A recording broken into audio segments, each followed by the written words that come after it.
Class 10th, welcome once again.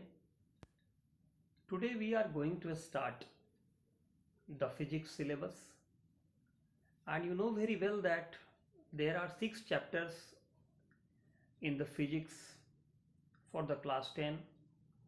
First chapter electricity, second is magnetic effect of electricity, third is source of energy, fourth is reflection, fifth is refraction, and the sixth and the last is human eye. All the chapters are very important for the syllabus of the board, as syllabus covers about all the chapters of physics for 26 marks. I have already said in the first class that the syllabus of physics is for 26 marks and it covers all the chapters, and electricity is one of the best and very important chapter. तो we are going to start it. First जो topic है वो है charge. देखिए, हर object का कुछ fundamental property होता है, जैसे कि मास है, ऑक्यूपाई स्पेस है, जगह छेकना, उसमें मास होना, ये किसी भी ऑब्जेक्ट का फंडामेंटल प्रॉपर्टी है. और उसी तरह चार्ज भी फंडामेंटल प्रॉपर्टी है. ये वह प्रॉपर्टी है बाय विच ऑब्जेक्ट अट्रैक्ट और रिपेल अनदर ऑब्जेक्ट. चार्ज एक ऐसा प्रॉपर्टी होता है किसी ऑब्जेक्ट का जिसकी मदद से वो दूसरे को अट्रैक्ट करता है या दूसरे को रिपेल करता है. ये चार्ज का दो फॉर्मेट है, positive charge, negative charge. Positive charge का मतलब है डेफिशिएंसी ऑफ इलेक्ट्रॉन, यानी कि पॉजिटिव चार्ज कहीं की बात हो रही होगी तो इसका मतलब है कि उसमें इलेक्ट्रॉन कम है, डेफिशिएंसी ऑफ इलेक्ट्रॉन, इलेक्ट्रॉन कम है, प्रोटॉन ज़्यादा है. और negative means excess of electrons, यानी कि उसमें इलेक्ट्रॉन की मात्रा या संख्या ज़्यादा हो गई है. तो किसी भी ऑब्जेक्ट में अगर इलेक्ट्रॉन कम होने लगे तो वो पॉजिटिव चार्ज हो जाता है, और अगर वो ज़्यादा होने लगे तो वो निगेटिव चार्ज हो जाता है. तो इसमें भी एक बात जान लेना है कि सेम जो चार्ज होता है, सेम चार्जेस रिपेल, यानी जब भी सेम चार्ज होगा तो एक दूसरे को रिपेल करेगा, और जो डिफरेंट जो चार्ज होता है वह अट्रैक्ट करता है. तो यही आपका चार्ज का प्रॉपर्टी कहिए इसको, यानी जब भी सेम चार्ज आपस एक दूसरे के पास आएंगे तो उनमें रिपेलिंग होगा, और डिफरेंट चार्ज आएंगे तो वो अट्रैक्ट होगा. एक और बात जनरली आपको जानना है, जो आप 9th में केमिस्ट्री में बहुत बड़ा चैप्टर के द्वारा पढ़े थे. Generally atom is electrically neutral as it has same number of protons and electrons. जितना भी आपका कोई एटम है, तो किसी भी एटम में क्या आप जानते हैं, जो इसका एटॉमिक नंबर होता है वही उसका, उतना ही उसका प्रोटॉन होता है, उतना ही उसका इलेक्ट्रॉन होता है. तो in the general condition the number of proton and number of electron is same, and both has opposite charges. Same charge हो, जैसे +10 -10, दोनों कट गया, 0 हुआ. और तीसरा जो न्यूट्रॉन है उस पर कोई चार्ज ही नहीं है. तो क्लियर कट बात है कि जनरल कंडीशन में कोई भी एटम जो होता है वो इलेक्ट्रिकली न्यूट्रल होता है. और ये चार्ज जो होता है वो याद रखिएगा स्केलर क्वांटिटी है, यानी कि इसमें कोई डायरेक्शन नहीं है, ओनली इट हैज़ मैग्नीट्यूड. और इसका ऐसा यूनिट होता है कूलम्ब, जिसको C से हम लोग डिनोट करते हैं.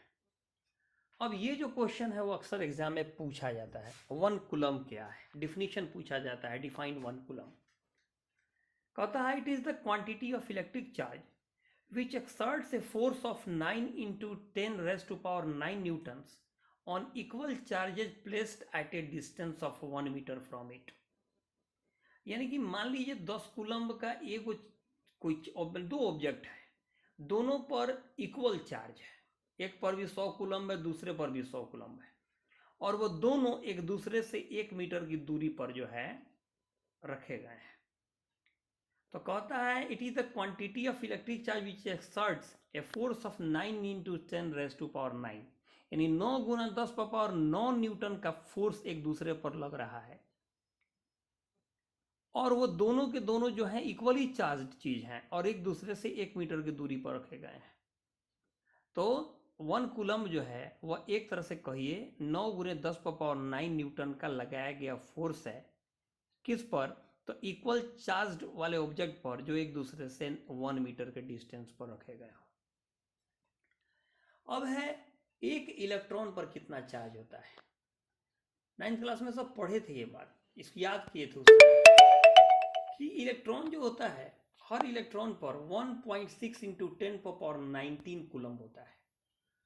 कोई भी जो इलेक्ट्रॉन होगा उस पर 1.6 इंटू 10⁻19 कूलम चार्ज होता है। तो यहाँ पर एक क्वेश्चन पूछा जाता है, here is a question, how many electrons constituting 1 coulomb of charge.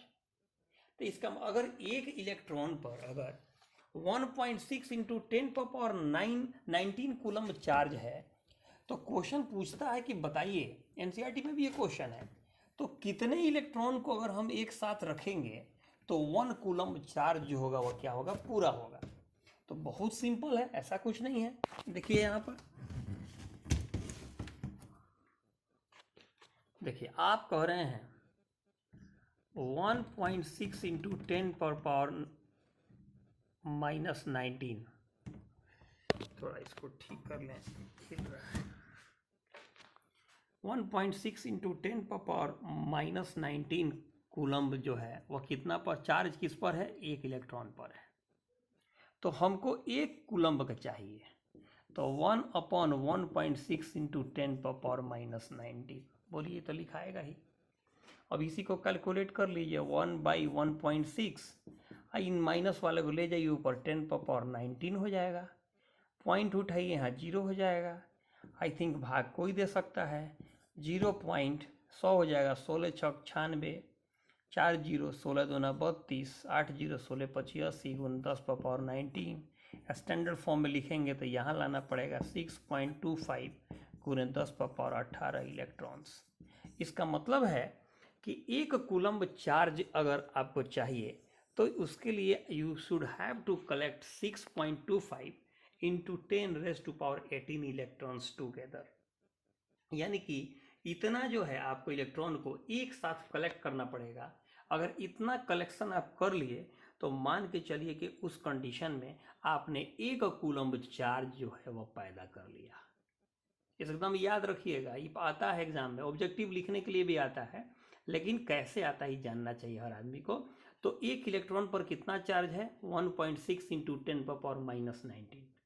इसका मतलब है 1.6 into 10⁻⁻19 coulomb charge is present on 1 electron.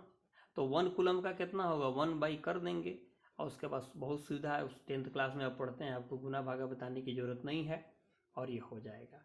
तो this is the first introduction class. After then just I am going to also form a video, second video of this chapter.